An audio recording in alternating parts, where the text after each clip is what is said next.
Hello everybody and Happy New Year. It is Tuesday, the 8th of January, 2019. Let me just start off right off the bat with my stats. I am 48 years old, from New Jersey. Went and got my sleeve done at the Mountainside Medical Center in Glen Ridge by Dr. Strom. I got it on September 19th of 2018. Since then, I've lost a total of 100 pounds. You can see in the videos, I've lost it in the face. Surgery, seemed to go well. The only problem is I have not been eating or really drinking for the last 3 or 4 months. I've been to the hospital 3 times for dehydration. The one time, it was December 20th. I wasn't feeling well at all. Went to see my doctor, who sent me to the hospital, and I was dehydrated, and they gave me fluids and stuff, and they wound up doing a CAT scan and saw that my gallbladder was inflamed. Which, kind of upset me, because a couple weeks before that I had asked my doctor about such, thing, and he said, oh, don't worry about that for another, 6 months maybe. It really kind of upsets me, because there's not a lot of, in the United States, I know a bunch of people that have gotten this procedure done, and there's no set way to do things. Each doctor's different. I've had people who have gotten their gallbladder taken out at the same time. So yeah, now I have a whopping 9 incisions in my gut instead of the normal 4 that I had before.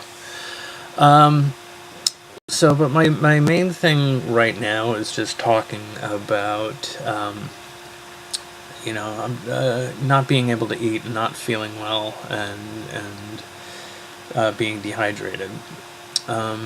Like I said, I've lost a total of 100 pounds since then, which a lot of people are like, oh, that's great, but you know what, when you're not eating, it's not great. I'm very malnourished and just don't feel well. So, what I wanted to talk about today, basically, is it is the new year. On the 3rd, I was not feeling well, went to my doctor, just was like, enough's enough, I don't know what's going on. Went to the hospital. Like I said, I had my gallbladder taken out December 20th, and, I'm healing from that. So I went to the hospital. This is what wound up happening. So I was in the hospital. I went in, Thursday the 3rd. I was there the Thursday, Friday, Saturday, and Sunday. They did numerous blood work on me and messed up my arm really bad. While I was in there, they were telling me that some of the bile that was in my gallbladder was in my blood tests, so they were a little concerned about that. But they said it could just be lingering around, but also with not drinking and eating, I'm not flushing my body and getting all the toxins out. So what wound up happening is, they thought maybe that I had a gallstone stuck in my intestine, which they wound up doing a CAT scan. CAT scan came back completely normal. Just a little bit of, swelling or whatever they said here and there, but there was nothing to be concerned about. Wound up doing a swallow test. Swallow test came back perfect. That's where they make you drink that nasty liquid and put you up against an x-ray machine, and you can see the liquid going down through your stomach. So everything looked fine.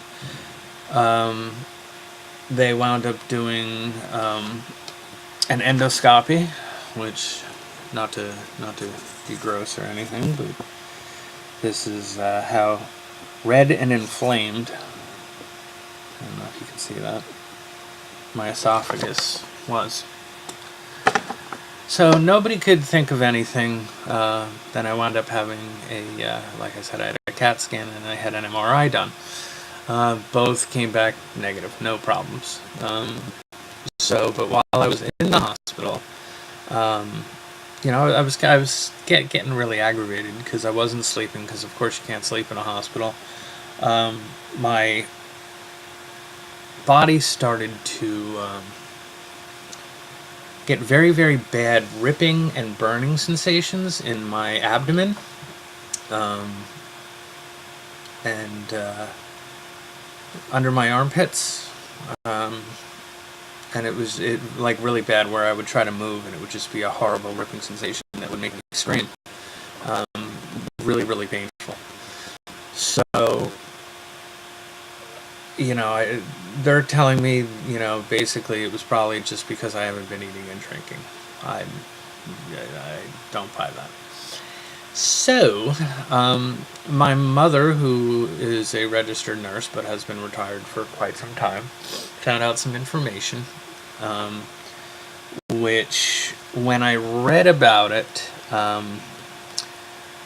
was kind of shocked. So this, if you're feeling nauseous all the time, if you have ripping sensations, if you have diarrhea all the time, you're not hungry, you're throwing up, you just don't feel right, you're weak, fatigued, you're burping a lot, hiccuping a lot,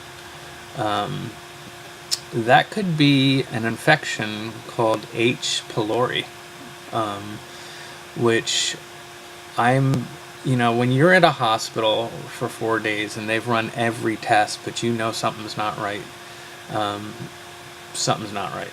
So I actually asked the nurse if they could perform what's called a breath test for that. And basically what it is it's an infection of bacteria that's in your stomach and your intestinal area, and it makes you sick.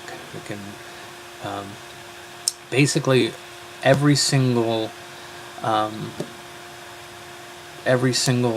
thing that was a symptom, I have. So when you sit there and you rule everything out, and a hospital rules everything out, maybe you should check a certain other thing.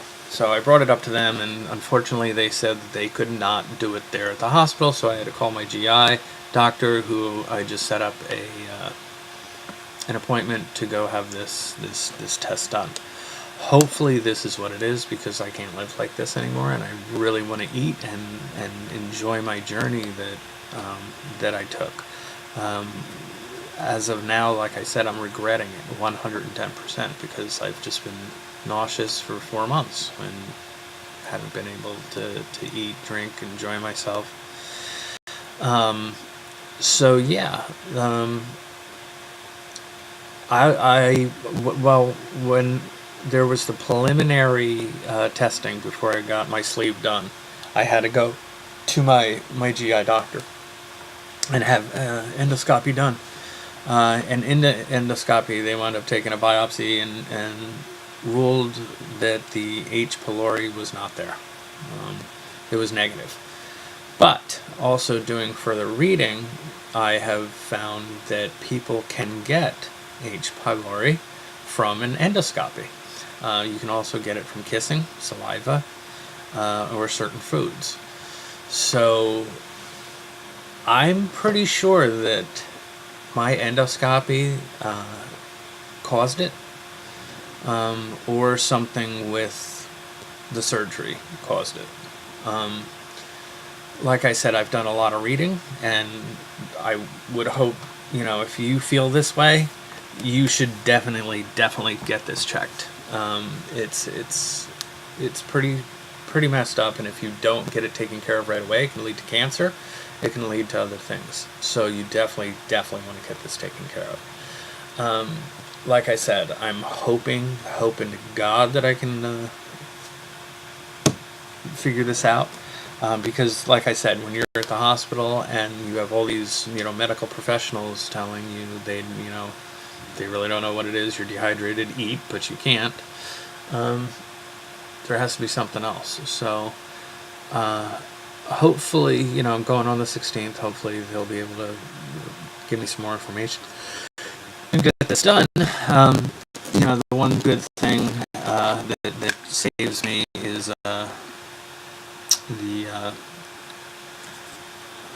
this. I don't know if you can see that. These are the nausea pills, which save me. Also, I'm taking sucralfate. I don't know. This. One tablet before meals and bedtime. I guess it, just coats my stomach. I'm also on 3 times a day of this. It's just things to help your stomach out and coat your stomach and just make you feel better. And this, which I guess it's kind of like Prilosec. So, yeah. So that's what's going on now. Like I said, and sending this out to people, I didn't know about this. There was a lot of information that I thought that I knew before going into this surgery, but obviously I was wrong. If you do not ask the questions, the doctors will not tell you. So do your research before you do this surgery. Now, I'm not sitting here and telling everybody that it's not a good surgery, that it doesn't work. Obviously, I'm down 100 pounds, but I'm down 100 pounds for the wrong reasons. I've had multiple friends who have had this done, and they're fine, and they're looking great, and lost a lot of weight, and they're very healthy. But there's a lot of factors that go into this, and the doctors will not tell you this stuff. So what I say to you is, each person is different. I've told you that before. But you need to do your research and talk to your doctor and ask questions. Questions I would ask are, number 1, gallbladder.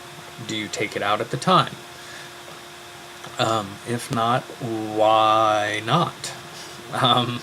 Because there's many studies. I'm one of them that 3 months later I had to have my gallbladder taken out. Well, let me tell you, I would have rather had the surgery and my gallbladder taken out all at once, which they do, and have 4 puncture marks instead of a total of 9 now. And I look like I was stabbed multiple times.